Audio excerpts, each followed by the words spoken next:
This is my GAN 11, and currently, if you didn't know, you can hear the sounds.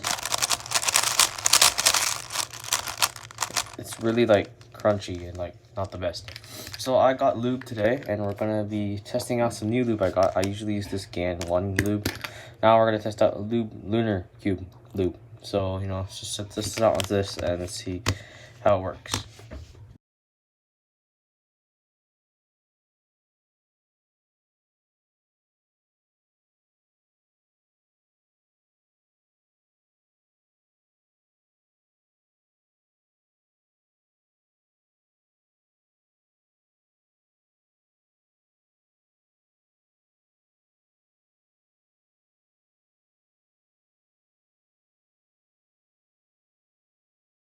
Resulting from the lubricant, I kind of like it. It's smooth, it's fast.